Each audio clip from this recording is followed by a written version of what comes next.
And now begins Chapter 5 of the Nameless War. Chapter 5 is entitled Germany Bells the Cat. The urgent alarm sounded in 1918 by Mr. Odendijk in his letter to Mr. Balfour denouncing Bolshevism as a Jewish plan, which if not checked by the combined action of the European powers would engulf Europe and the world, was no exaggeration. By the end of that year, the red flag was being hoisted in most of the great cities of Europe. In Hungary, the Jew Bela Kun organized and maintained for some time a merciless and bloody tyranny similar to the one in Russia. In Germany, the Jews Liebknecht, Barth, Schneidermann, and Luxemburg, etc., made a desperate bid for power. These and the other similar convulsions shook Europe, but each country in its own way just frustrated the onslaughts. In most countries concerned, a few voices were raised in an endeavor to expose the true nature of these evils. Only in one, however, did a political leader and a group arise who grasped the full significance of these happenings and perceived behind the mobs of native hooligans the organization and driving power of world Jewry. This leader was Adolf Hitler and his group, the National Socialist Party of Germany. Never before in history had any country not only repulsed organized revolution, but discerned Jewry behind it and faced up to that fact. We need not wonder what the sewers of Jewish vituperation were flooded over these men and their leader, nor should we make the mistake of supposing that Jewry would stick at any lie to deter honest men everywhere from making a thorough investigation of the facts for themselves. Nevertheless, if any value liberty and set out to seek truth and defend it, this duty of personal investigation is one which they cannot shirk. To accept unquestioningly the lies and misrepresentations of a Jew-controlled or influenced press is to spurn truth by sheer idleness. To act on such unverified a basis is to sin against the light. In the case of Germany and Hitler, the task of research is not difficult. We have it on many authorities that Hitler's book Mein Kampf stated fully and accurately the author's observations and conclusions concerning all these vital matters. Quite false pictures have been propagated deliberately about this book by quoting passages out of their context, distorting meanings, and downright misrepresentation. Having read many of these unscrupulous diatribes, it was with no little surprise that I read this book for myself not so very long ago. For many conversations I had heard and taken part in, I now realize that most members of the public were as ignorant as I of the real nature of this remarkable book. I propose, therefore, to try to give a true picture of its spirit and purport by quotations from its two main themes. Firstly, realization and exposure of the Jewish scheme for world Marxism, and secondly, admiration of and longing for friendship with Great Britain. In other words, Hitler was just fighting communism and he wanted to be Britain's friend, but Britain got dragged into a war against Germany by the Jews who wanted to destroy the champions of freedom who were opposing Jewish world tyranny in the form of Bolshevism. Moving on. Writing of the days before 1914, Hitler states, quote, "I saw Jewry as a religion. Of the existence of deliberate Jewish hostility I had no conception. I gradually realized that the social democratic press was predominantly controlled by Jews. There was not a single paper with which Jews were connected which could be described as genuinely national. I seized all the social democratic pamphlets I could get a hold of and looked up the names of their authors. Nothing but Jews." End of quote from Mein Kampf. As he pursued the study of these questions, Hitler began to perceive the main outlines of the truth. Quote, "I made also a deep study of the relation between Judaism and Marxism. The Jewish state never had boundaries as far as space was concerned. It was unlimited as regards space, but bound by its conception of itself as a race. That people, therefore, was always a state within a state.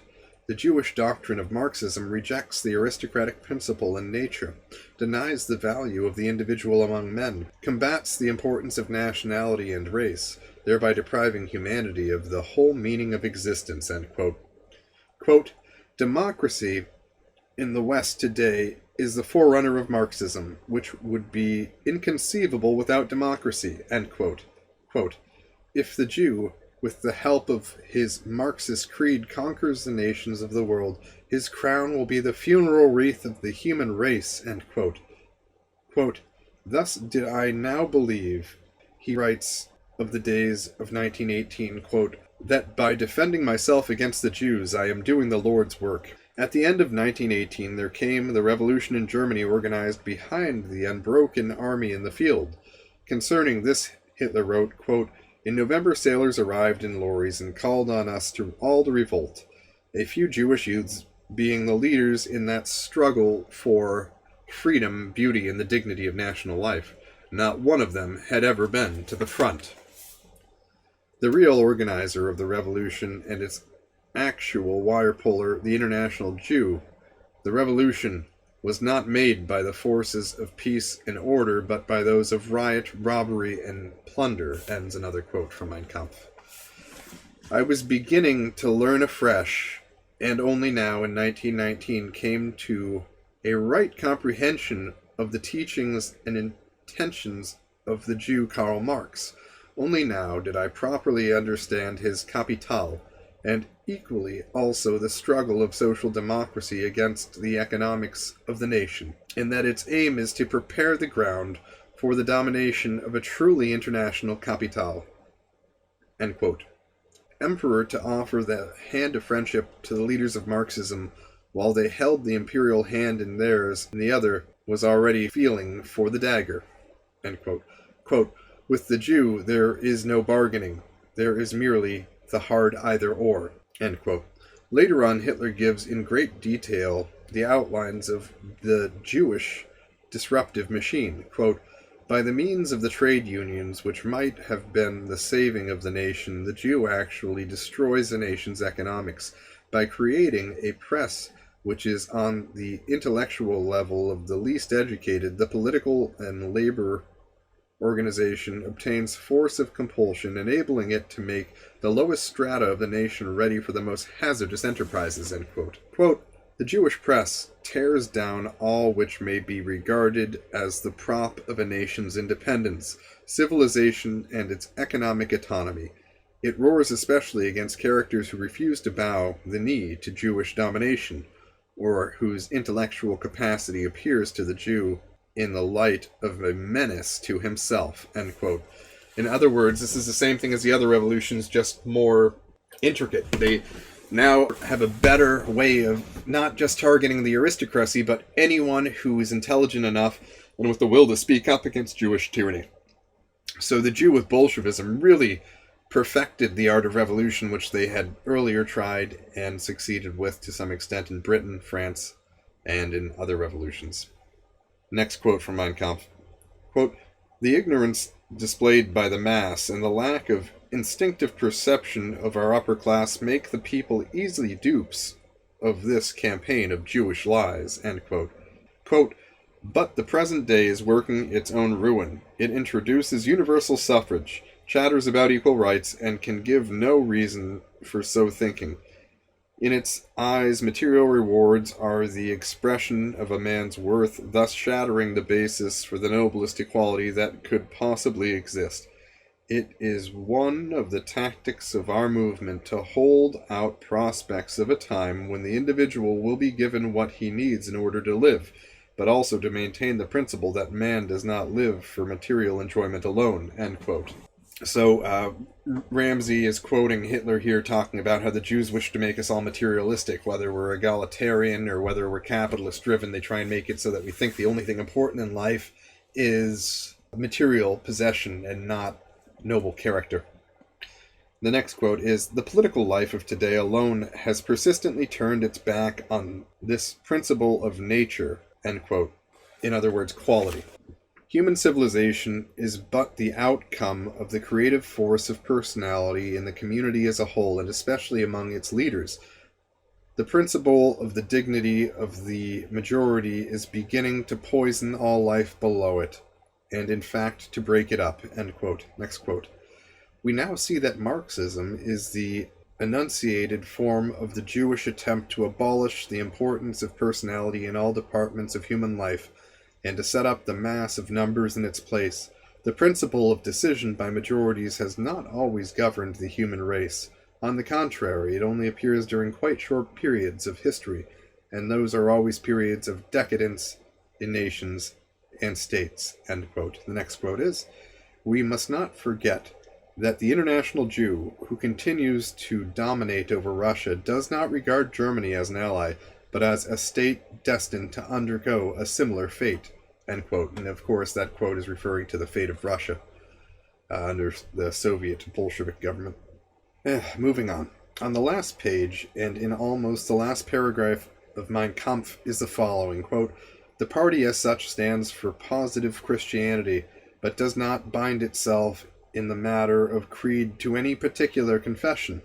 It combats the Jewish materialistic spirit within us and without us." End quote.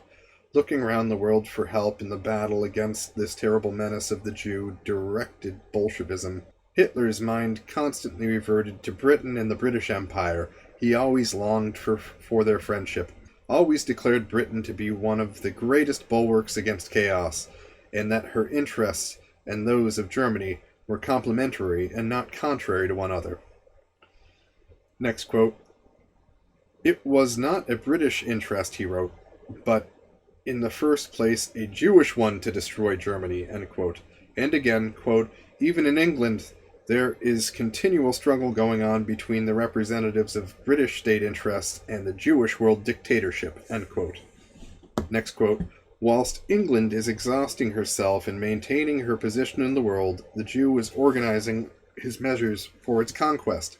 Thus the Jew today is a rebel in England, and the struggle against the Jewish world menace will be started there also." End quote.